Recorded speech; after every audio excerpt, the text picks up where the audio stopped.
While web-swinging, Spider-Man thinks back to his encounter with Madame Web after the events of Spider Island, when she told him of someone else who would take his place if he chose not to continue being Spider-Man. Peter goes to Ezekiel's old building where he was offered a room to hide him from Morlun. He remembers that Ezekiel told him that he made the room years before he knew his identity. Realizing that Ezekiel knew his secret from day one, he breaks the door into the building screaming, "Liar!" He enters and triggers a pre-recorded message to him from Ezekiel. The message tells him that if he is hearing the message, that means that he entered without him, and reveals in the unlikely event that Spider-Man survived Morlun's attack and Ezekiel did not, then he should know that there is another individual like him, a spider. Before the message reveals why Ezekiel kept this from Peter, he fires a web line that breaks the screen, cutting off the pre-recorded message. Peter tells Cindy he is there to free her.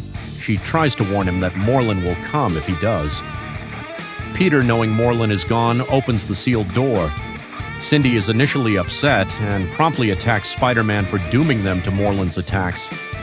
Meanwhile, somewhere else, Morlun senses the opening of the vault, referring to Cindy as the Spider Bride and the spinner at the center of the web.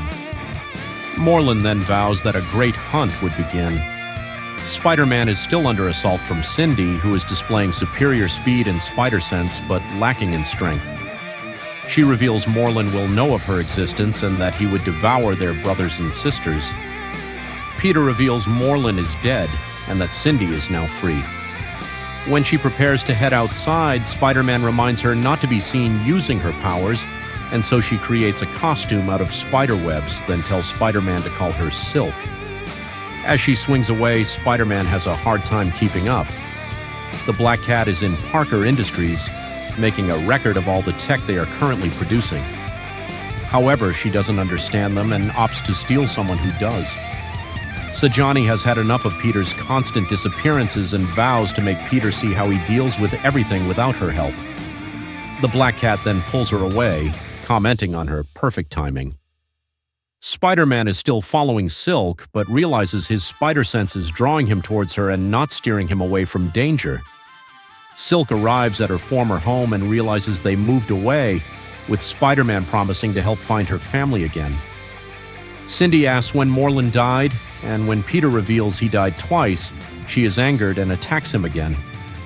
Cindy states that since Morlun came back once, he could come back again, and that Spider-Man setting her free had made her sacrifice all for nothing.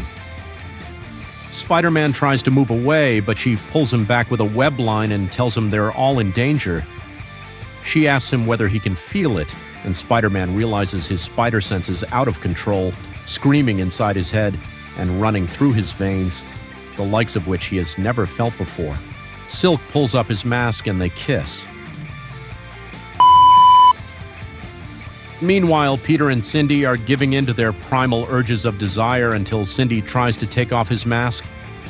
Peter says that the mask stays on, but is surprised to hear that she knows his secret identity, giving him the cold shower he needed to stop.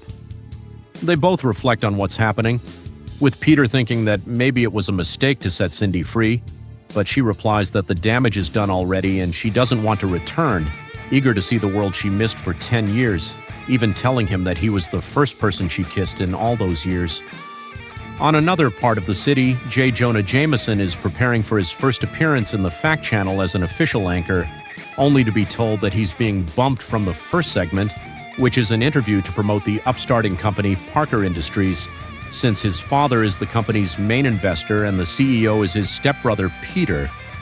Much to Jonah's chagrin, however, one of the crew members tells his boss that Parker Industries representative Sajani hasn't arrived yet, since unbeknownst to them, she's kidnapped by Black Cat and Electro. At the Black Cat's lair, Sajani tells Electro her surprise to be eating caviar and drinking champagne, since that's not what supervillains usually do, but Electro replies that this is just from Black Cat, while he just doesn't care about that, but the traps that Peter's company is building. Sajani actually agrees with Electro, putting the blame on Peter, proclaiming her belief that the company is wasting time and resources into building tech to capture and cure Electro, picking his interest as she mentions the word cure.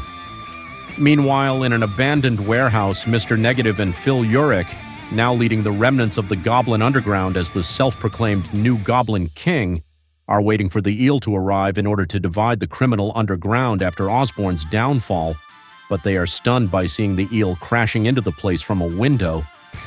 Then Black Cat arrives demanding Eel's share of the plan, but Mr. Negative refuses, saying that she only got reputation and that it was taken by the Spider.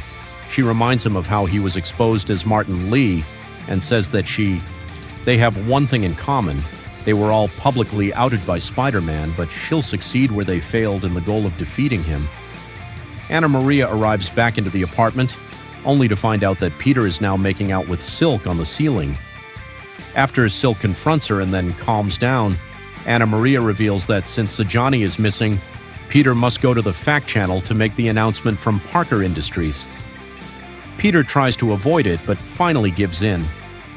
Peter, accompanied by Cindy, arrives to the channel and have a little chat with Jonah, who announces that after his interview, he will go after Spider-Man like he never did before. Peter simply tells him to never change.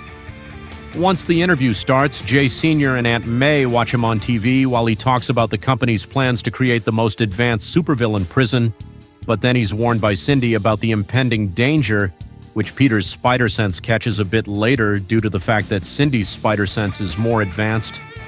As the interview goes on, Electro attacks the security team on the channel and Black Cat arrives announcing her demand that if Spider-Man doesn't show up in 15 minutes, Peter Parker will be dead. Electro complains about the plan, but Felicia stays determined that Spider-Man will show up, but then Silk arrives to confront the both, giving Peter the time to change into Spider-Man and jump into action, naming Silk as Spinning Jenny, his sidekick.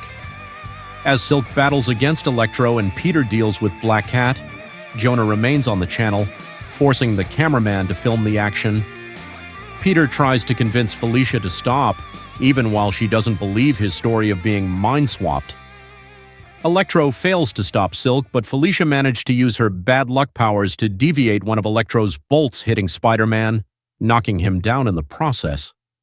While Felicia taunts Peter into her final vengeance, grabbing his head in order to pull off his mask, prompting Jonah to aim the camera into Spidey and announce that now has come the time to reveal the face behind the mask of Spider-Man.